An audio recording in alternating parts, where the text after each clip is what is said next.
जय हिंद मित्रांनो, नमस्ते। तर महाराष्ट्राच्या भूगोलामध्ये सर्वात महत्त्वाचे मुद्दे आता आपण बघणार आहोत। लेक्चर नंबर 15 नंबरचा आहे बघा।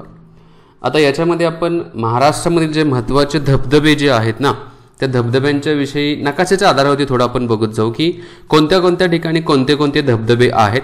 कारण परीक्षेला या धबधब्यांच्यावरती प्रश्न विचारलेला आहे, म्हणजे जोड्या लावायला विचारलेला आहे की कोणत्या ठिकाणी कोणता धबधबा आहे। त्याचबरोबर एक पर्यटन स्थळ पण राहतात बघा। ही पर्यटन स्थळ धबधबा म्हणजेच काय झालं तर एक पर्यटन स्थळ आहे, तर ते विचारलं जातं। इथं लिहितो बघा धबधबे। धबधबे आता आपण महाराष्ट्रामध्ये थोडं बघितलं तर इकडच्या साईडला आपण सुरुवात करताना कुठल्या जिल्ह्यापासून करू तर सातारा जिल्ह्यापासून सुरुवात करू बघा। आता सातारा जिल्ह्यामध्ये कोणते कोणते धबधबे आहेत बघा। इथं मी लिहितो, एक एक नाव लिहितो बघा। पहिला धबधबा जो आहे तो ठोसेघरचा धबधबा जो आहे, ठोसेघर हा सातारा जिल्ह्यामध्ये आहे। त्याच्यानंतर दुसरा जो आहे तो धोबीचा धबधबा आहे। त्याच्यानंतर आहे केळघरचा धबधबा आहे। नंतर आहे ओझरड्याचा धबधबा बघा, भुईंज जवळ आहे ओझरड्याचा धबधबा आहे। त्याच्यानंतर आहे मंदाकिनी। तर हे सातारा जिल्ह्यामधील महत्त्वाचे 5 धबधबे आहेत। सातारा जिल्ह्यामधील महत्त्वाचे हे 5 धबधबे आहेत। नंतर आपण जाऊ रायगड जिल्ह्यामध्ये। आता रायगड जिल्ह्यामध्ये कोणते कोणते धबधबे येत आहेत बघा। पहिला जो धबधबा रायगड जिल्ह्यामध्ये आहे तो आहे गटांभी, लक्षात घ्या, गटांभी हा धबधबा येत आहे। त्याच्यानंतर नेक्स्ट जो आहे तो शिवपुरीचा धबधबा आहे। नंतर 3 नंबरला जो धबधबा येत आहे तो आहे टपालवाडी, रायगडमधलाच आहे बघा। टपालवाडी धबधबा येत आहे। त्याच्यानंतर नेक्स्ट जो येत आहे 4 नंबरला जो आहे तो झेनिथ हा धबधबा 4 नंबरला आहे बघा। तर हे रायगड जिल्ह्यामधील काय तर महत्त्वाचे धबधबे आहेत। आपण थोडं रत्नागिरीमध्ये गेलो तर रत्नागिरीमध्ये कोणते कोणते धबधबे आहेत। पहिला धबधबा रत्नागिरीमध्ये आहे तो सावंतखडा हा रत्नागिरीमधला धबधबा आहे। 2 नंबरला आहे तो मार्लेश्वर हा रत्नागिरीमधील धबधबा आहे। त्याच्यानंतर आपण गेलो ठाण्यामध्ये कुठला धबधबा आहे तर पांडवगड जो आहे हा ठाण्यामधला काय तर धबधबा आहे। नंतर कोल्हापूरमध्ये आलो तर रामतीर्थ, लक्षात घ्या, रामतीर्थ हा धबधबा कोल्हापूरमध्ये आहे। नाशिकमध्ये गेलो, नाशिकमध्ये पेन चेंज करतो बघा, नाशिकमध्ये ब्लॅक पेनच असून दे। नाशिकमध्ये कोणता धबधबा आहे तर विहीगाव हा नाशिकमधला धबधबा आहे। त्याच्यानंतर आणखी बघा साताऱ्यामध्ये आणखी आपण म्हणू शकतो चांदोलीचं जे आहे, चांदोली ॲक्च्युली सातारा, सांगली आणि कोल्हापूरमध्ये येत आहे चांदोली। तर तिन्ही जिल्ह्यांच्या मधला चांदोली धरण जे आहे ते कॉमनली आहे बघा। नंतर नागपूरमध्ये आहे ते अंबाखोरी हा नागपूरमधला काय तर धबधबा आहे, ठीक आहे। त्याच्यानंतर नेक्स्ट जे आहे ते सिंधुदुर्गमध्ये कुठले कुठले धबधबे येत आहेत बघा। इथे लिहितो बघा सिंधुदुर्गमध्ये पहिला जो आहे सिंधुदुर्गमधला आंबोली, ॲक्च्युली आंबोलीचा घाटच आहे बघा, आंबोली आहे। त्याच्यानंतर 2 नंबरला जो आहे तो आहे व्याघ्रेश्वर, ठीक आहे। हे महत्त्वाचे धबधबे झाले बघा। हे खूप इम्पॉर्टंट धबधबे आहेत। याच्यावरती प्रश्न विचारला तर आपल्याला त्याचं उत्तर देता आलं पाहिजे। जोड्या लावायला विचारलं जाऊ शकतं आणि कोणत्या जिल्ह्यामध्ये आहे ते पण विचारलं जाऊ शकतं। नेक्स्ट पुढे बघू आता जिल्हे आणि महत्त्वाची सरोवर देण्यात आली आहेत बघा। एका साईडला मी इकडे जिल्हे आणि महत्त्वाची सरोवरे कोणते आहेत वाटल्यास आपण नकाशामध्ये जाऊन बघू। जिल्हे आणि महत्त्वाची सरोवरे, पहिल्यांदा जर आपण अहमदनगर जिल्ह्यामध्ये आलो तर अहमदनगर जिल्ह्यामध्ये भंडारदरा हे एक सरोवर आहे, एक भंडारदरा सरोवर आहे। आणि दुसरं सरोवर इथे घेतलं तर ऑथर हिल लेक जे आहे, ऑथर हिल लेक जे आहे हे काय आहे तर याच्यामध्ये येतात लेक। हे 2 सरोवरे जे आहेत ते अहमदनगर जिल्ह्यामध्ये आहेत। पुण्यामध्ये आपण बघितले होते बघा, पुण्यामध्ये कुठले कुठले आहे तर इथं वाटल्यास लिहित नाहीये, वाचून फक्त दाखवतो, म्हणजे बोलून दाखवतो बघा। आंध्र लेक आहे पुण्यामध्ये। 2 नंबरला आहे मुळशी सरोवर आहे। नंतर व्हिक्टोरिया सरोवर आहे 3 नंबरला। नंतर 4 नंबरला भाटघर सरोवर आहे। नंतर 5 नंबरला पानशेत आहे। 6 नंबरला खडकवासला आहे। 7 नंबरला तुंगारली, म्हणजे लोणावळ्याजवळ आहे बघा तुंगारली। तर ही 7 सरोवरे काय करा पुणे जिल्ह्यातील लक्षात ठेवा। नंतर बुलढाण्यामध्ये आपण गेलो तर बुलढाण्यामध्ये आहे लोणार सरोवर, ठीक आहे। आणि दुसरं जे आहे ते नळगंगा,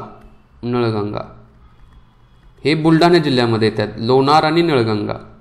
त्याच्यानंतर नेक्स्ट ठाणे जिल्ह्यामध्ये आपण गेलो तर ठाणे जिल्ह्यामध्ये कुठले कुठले आहेत सरोवर तर तानसा सरोवर जे आहे तानसा हे ठाणे जिल्ह्यामधलं काय आहे तर सरोवर आहे. चंद्रपूर जिल्ह्यामध्ये गेलो तर घोडझरी हे सरोवर चंद्रपूर जिल्ह्यांच्या मध्ये. आणि भंडारामध्ये भंडारामध्ये काय तर सेवनी हे सरोवर जे आहे ते या भंडारा जिल्ह्यामध्ये आहे बघा. ओके, आता याच्यानंतर महत्त्वाचे डोंगर बघू बघा. जिल्हे आणि त्या जिल्ह्यामधील महत्त्वाचे डोंगर आपण बघायचे आहेत बघा, कारण ही डोंगर पण आहेत जिल्ह्याला जोड्या लावायला विचारलं जाऊ शकतात किंवा कोणता डोंगर कुठे आहे ते पण विचारलं जाऊ शकतं बघा. आता पहिल्यांदा मी चालू करेल बघा. इथून चालू करताना जळगावला गेलो तर जळगावमध्ये बघा हस्ती डोंगर आहे. हस्ती हा डोंगर जळगाव जिल्ह्यामध्ये आहे. त्याच्यानंतर पुणे जिल्ह्यामध्ये आपण आलो तर पुणे जिल्ह्यामध्ये तसुबाई हा डोंगर पुणे जिल्ह्यामध्ये आहे. नंतर नाशिक जिल्ह्यामध्ये गेलो तर नाशिक जिल्ह्यामध्ये कोणता डोंगर आहे चांदवड हा नाशिक जिल्ह्यामधील काय आहे तर डोंगर आहे. नंदुरबारमध्ये गेलो नंदुरबारमध्ये नंदुरबारमध्ये आहे तो तोरणमाळचा डोंगर आहे. ठीक आहे. नंतर आपण सातारामध्ये जाऊ. सातारामध्ये कुठला आहे तो म्हस्कोबाचा डोंगर सातारामध्ये आहे. त्याच्यानंतर औंध आहे, औंधचा डोंगर आहे. त्यानंतर बामणोलीचा आहे बामणोली. आणि त्याच्यानंतर जो आहे तो मढोशी. हे सातारा जिल्ह्यामधील काय आहे तर डोंगर आहेत. पेन चेंज करतो आता बघा. नंतर नेक्स्ट जो आहे जालनामध्ये जांबुनवत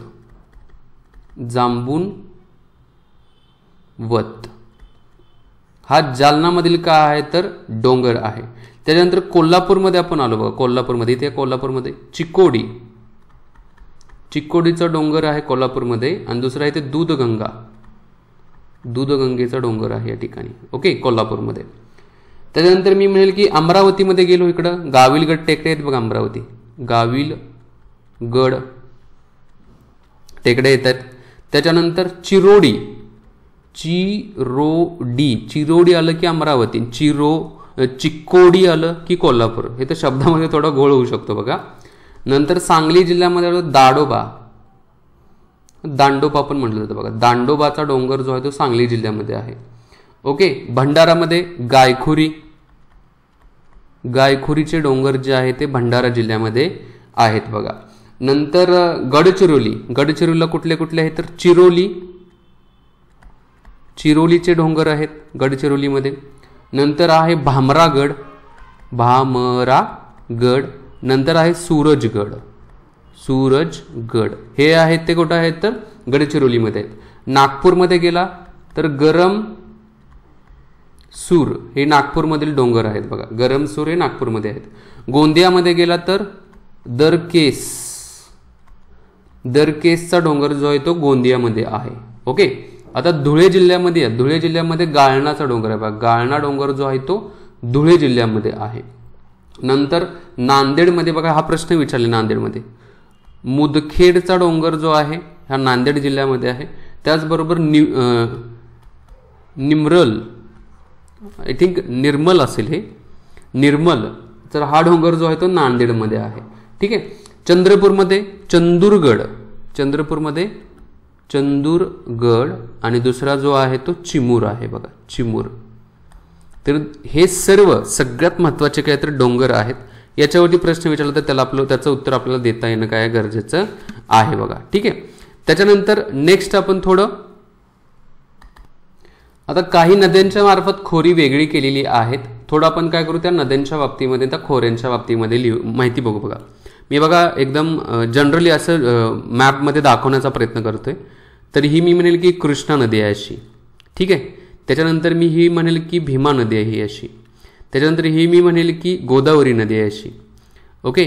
त्याच्यानंतर ही जी आहे तापी नदी आहे आणि वरची जी आहे ती नर्मदा नदी आहे. आता मी ही नद्या लिहिलेल्या आहेत. नद्यांची नावं इथं पुढे लिहितो बघा. ही कृष्णा नदी आहे. नंतर ही भीमा नदी आहे. भीमा नदी ॲक्च्युली कृष्णा जी आहे ती भीमेची उपनदीच आहे. सॉरी, भीमा नदी जी आहे ती कृष्णेची उपनदी आहे. ठीक आहे. पण मी समजून घेण्यासाठी ह्याला थोडं वेगळं केलेलं आहे.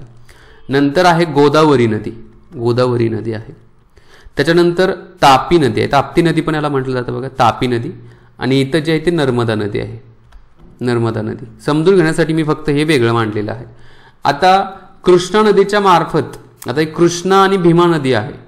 या कृष्णा आणि भीमा नदीला वेगळं कुठल्या डोंगर रांगेच्या मार्फत केलेलं आहे? खोरं जे आहे ते शंभू महादेवाची जी डोंगर रांग आहे, इथं लिहितो बघा, शंभू महादेव डोंगर रांग. या शंभू महादेव डोंगर रांगेच्या मार्फत भीमा आणि कृष्णा नदीला वेगळं केलेलं आहे.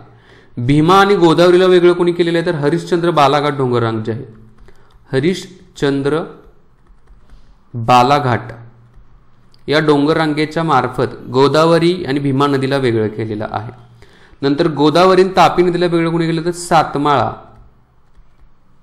सातमाळा अजिंठा डोंगर रांग जे आहे, अजिंठा, याच्या मार्फत तापी आणि गोदावरी नदीला काय केलेलं आहे? तर वेगळं केलेलं आहे. आणि नर्मदा आणि तापी नदीला वेगळं करून सातपुडा डोंगररांग जे आहे, सातपुडा या डोंगररांगेच्या मार्फत हे वेगळं करण्यात आलेलं आहे. ठीक आहे. आता लक्षात कसं ठेवायचं बघा, मी एकदम नकाशावरतीच दाखवतो बघा.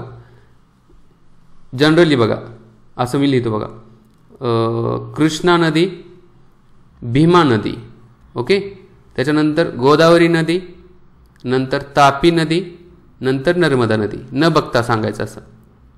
आता कृष्णा, भीमा, गोदावरी, तापी आणि नर्मदा, KBGTN.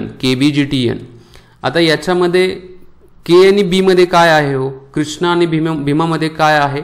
महादेव आहे. कृष्णा आणि भीमाच्या मध्ये महादेव आहे. नंतर भीमा आणि गोदावरीच्या मध्ये कोण आहे? बाळ आहे. बालाघाट मध्ये बाळ आहे. ठीक आहे.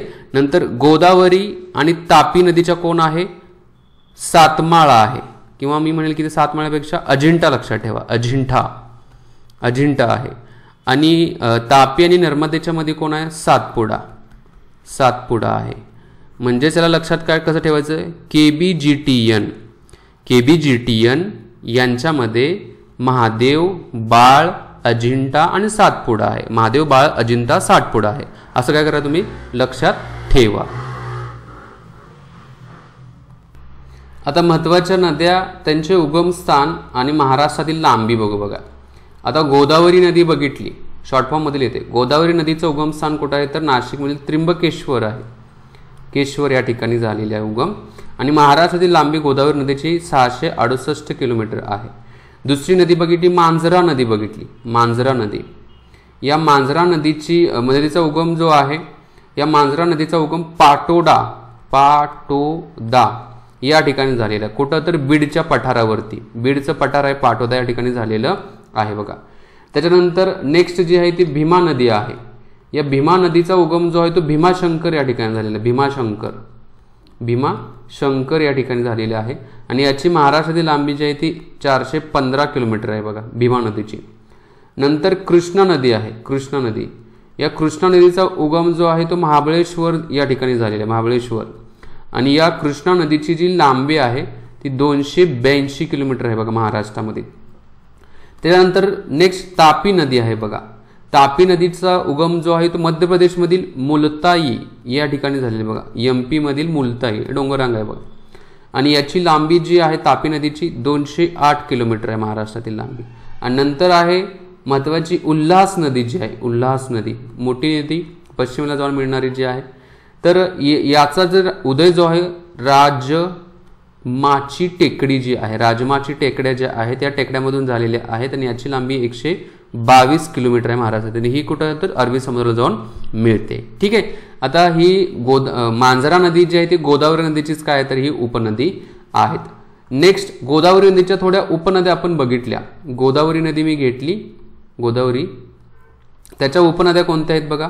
गोदावरी नदीच्या उपनद्या पूर्णा नदी आहे, नंतर मांजरा नदी आहे, त्याच्यानंतर पैनगंगा आहे, पैनगंगा, नंतर वर्धा नदी आहे, वर्धा नदी, त्याच्यानंतर वैनगंगा आहे, वैनगंगा, त्याच्यानंतर इंद्रावती नदी आहे, इंद्रावती. या गोदावरी नदीच्या काय तर उपनद्या आहेत. तसंच भीमा नदी घेतली, भीमा नदी, या भीमा नदीच्या उपनद्या कोणत्या कोणत्या आहेत? तर भीमा नदीच्या सीना आहे, सीना आहे, वेळ नदी आहे, त्याच्यानंतर घोड नदी आहे, घोड नदी आहे आणि नीरा नदी आहे. ओके. त्यानंतर कृष्णा नदीच्या उपनद्या ज्या आहेत डावीकडून येरळा आहे, कोयना आहे, कृष्णा नदीच्या उपनद्या. कृष्णेच्या उपनद्या, भीमा ॲक्च्युली कृष्णेचीच उपनदी आहे पण भीमेच्या उपनद्या आपण घेतल्या बघा. येरळा नदी आहे कृष्णाची आणि कोयना नदी आहे, कोयना नदी आहे. ओके. तापी नदी जी आहे, तापी नदी, तापी नदीची उपनदी कुठली? पूर्णा नदी, ही तापी नदीची काहीतरी उपनदी आहे. ठीक आहे.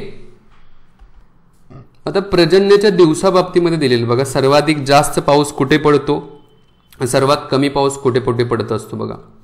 आता विचार केला तर बघा, सर्वात जास्त पाऊस जो आहे, सर्वात जास्त पाऊस गगनबावडा या ठिकाणी, कोल्हापूर जिल्ह्यामधील गगनबावडा, गगनबावडा या ठिकाणी सर्वात जास्त पाऊस पडतो बघा. साधारणतः 129 दिवस या ठिकाणी पाऊस पडतो.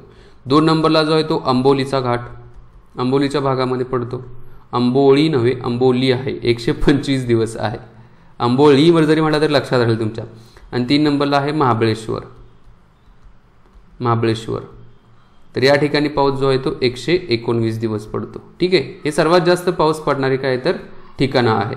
आता सर्वात कमी पाऊस जो पडत असतो बघा, सर्वात कमी पाऊस ॲक्च्युली 3 ठिकाणी नोंदणी करण्यात आलेली आहे. सर्वात कमी लिहितो बघा, सर्वात कमी पाऊस कुठे कुठे आहे? एक आहे पुणे जिल्ह्यातील दौंड या ठिकाणी आहे. 2 नंबरला आहे सोलापूर जिल्ह्यामधील, सोलापूरमधील अकलूज या ठिकाणी आहे, अकलूज. आणि 3 नंबरला जो आहे तो सातारा जिल्हा, सातारा जिल्ह्यामधील म्हसवड, म्हसवड या ठिकाणी आहे. किती आहे? साधारणतः 30 दिवस या ठिकाणी पाऊस पडतो. वार्षिकी पाऊस जो आहे 30 दिवस पडतो. ठीक आहे. म्हणजे अशा प्रकारे सर्वात जास्त पाऊस आणि सर्वात कमी पाऊस जो आहे त्याच्या संदर्भात देण्यात आलेला आहे. आता पावसाची जी नोंदणी आहे, सगळ्यात जास्त पावसाची नोंदणी, सर्वात कमी पावसाची नोंदणी. सर्वात जास्त पावसाची नोंदणी जर बघितली महाराष्ट्रामध्ये तर आंबोलीच्या घाटामध्ये सर्वात जास्त पाऊस पडलो आहे बघा, म्हणजे आत्तापर्यंत 445 सेंटीमीटर आहे.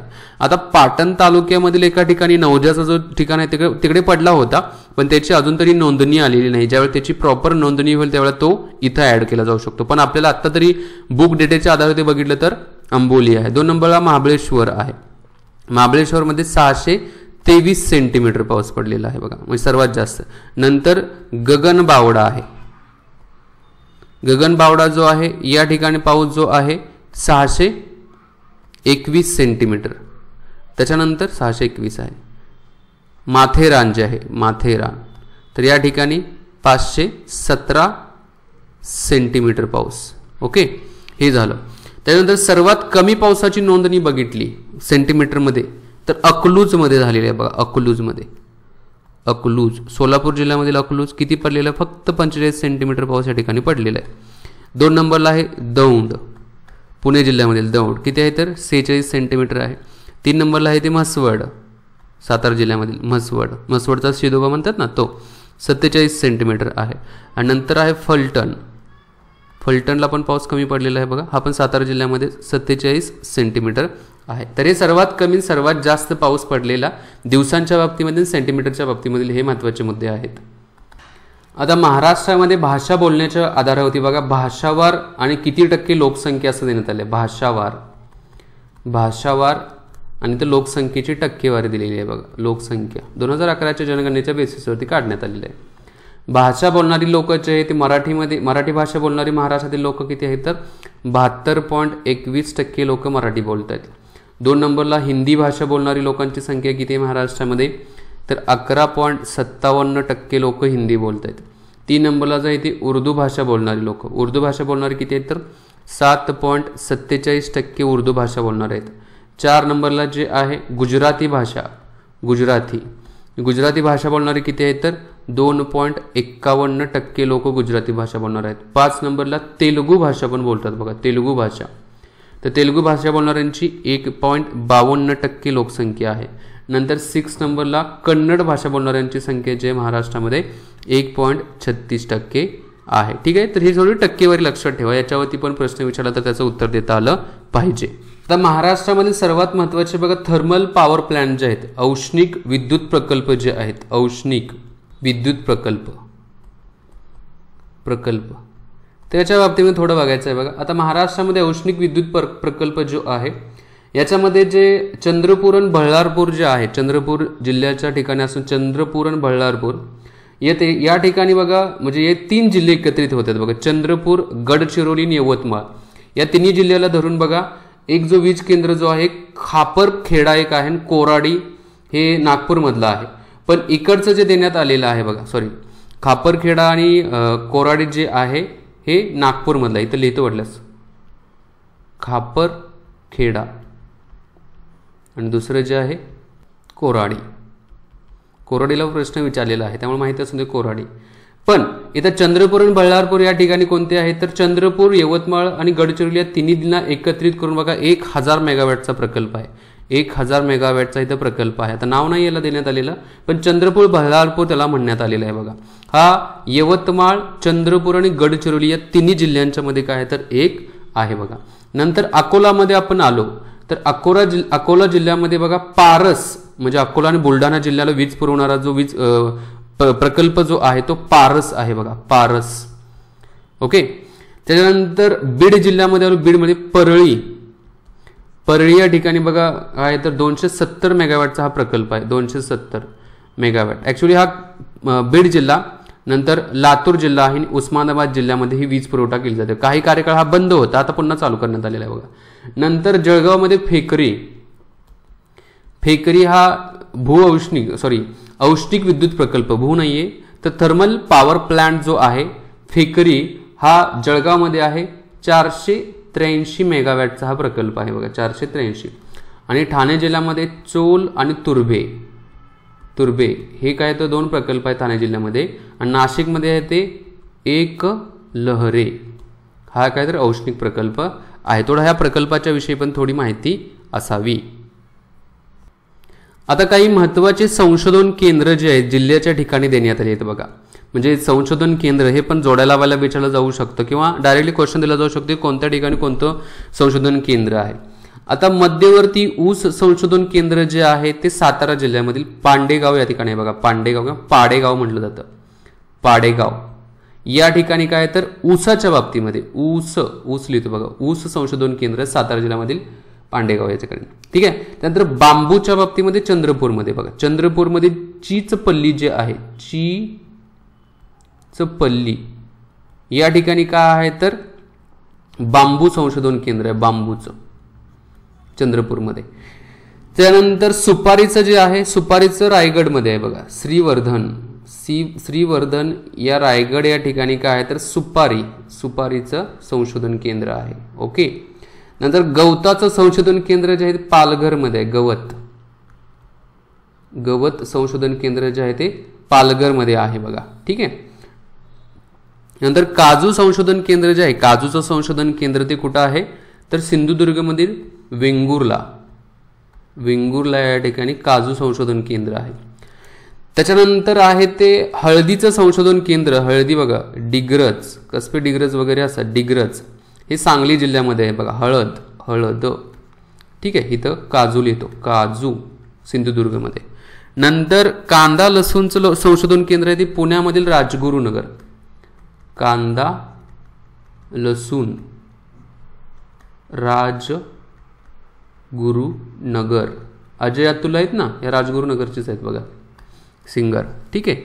त्याच्यानंतर डाळिंबाचं संशोधन केंद्र जे आहे ते सोलापूरमध्ये. डाळिंबाचं संशोधन केंद्र सोलापूरमध्ये आहे. आणि याच्यामध्ये बघा सोलापूरमधील हिरज येगाव या ठिकाणी आहे बघा डाळिंबाचं संशोधन केंद्र. नंतर भाताचं संशोधन केंद्र जे आहे ते कर्जत खोपोली रत्नागिरी या ठिकाणी. कर्जत खोपोली रत्नागिरी या ठिकाणी भाताचं संशोधन केंद्र आहे. आणि द्राक्षाचं संशोधन केंद्र जे आहे ते उरळी कांचन, पुण्याजवळ उरळी कांचन या ठिकाणी द्राक्षाचं संशोधन केंद्र आहे. आता काही महत्त्वाचे जिल्हे आहेत आणि त्या जिल्ह्यामध्ये कोणते अनुसूचित जमाती म्हणजे आदिवासी जमाती ST सापडतात त्याच्याविषयी बघा. ठाणे जिल्हा आपण बघितला. ठाणे आणि मी पालघर दोन्हीला एकत्रित करून बोलेल बघा. ठाणे पालघरमध्ये बघा कातकरी आदिवासी जमात. त्याचबरोबर कोकणी, नंतर वारली आणि ठाकूर. तर या आदिवासी जमाती ज्या आहेत त्या पालघर आणि ठाणे जिल्ह्यामध्ये आहेत. ठीक आहे. नाशिक जिल्ह्यामध्ये आहे कातकरी तर आहेच, भिल्ल आहे आणि ठाकूर ही नाशिक जिल्ह्यामधील आदिवासी जमात. ते जर आपण इकडच्या साईडला आलो, यवतमाळमध्ये आलो, यवतमाळमध्ये तर आपल्याला पारधान, पारधी आदिवासी जमात, नंतर अंध आणि गौंड. तर ह्या यवतमाळमधील आदिवासी जमात आहेत. वर्धामध्ये गेलो आपण, वर्धामध्ये गौंड आहेत, त्याच्यानंतर पारधान आहेत. ठीक आहे, गौंड वर्धामध्ये. चंद्रपूरमध्ये आपण गेलो, चंद्रपूरमध्ये कोण आहे तर गौंड तर आहेतच, नंतर हलबा. ठीक आहे, आणि त्याच्यानंतर कोलाम या चंद्रपूरमधील आदिवासी जमाती येतात. त्याच्यानंतर आहे भंडारा, गोंदिया, गडचिरोली, नागपूर. बघा मी असा हा कर्व मारतो बघा हा. तर या जिल्ह्यांच्या मध्ये कुठल्या आदिवासी जमाती सापडतात बघा, गोंड, हलबा, गोंड आणि हलबा. ठीक आहे. ऍक्च्युली गोंड आणि हलबा चंद्रपूरमध्ये पण सापडतात, चंद्रपूरला जर ऍड केलं तरी काय प्रॉब्लेम नाही. नंदुरबारमध्ये भिल्ल आदिवासी जमात नंदुरबारमध्ये सापडते आणि अमरावतीमध्ये कोरकू ही आदिवासी जमात अमरावतीमध्ये सापडते. ठीक आहे. तर अशा प्रकारे काय आहे तर मला वाटलेलं जे इम्पॉर्टंट पॉईंट जे आहेत मी या लेक्चर्समध्ये कव्हर केलेले आहेत. मी तर थांबतो मित्रांनो. जय हिंद, जय महाराष्ट्र, जय भारत, वंदे मातरम.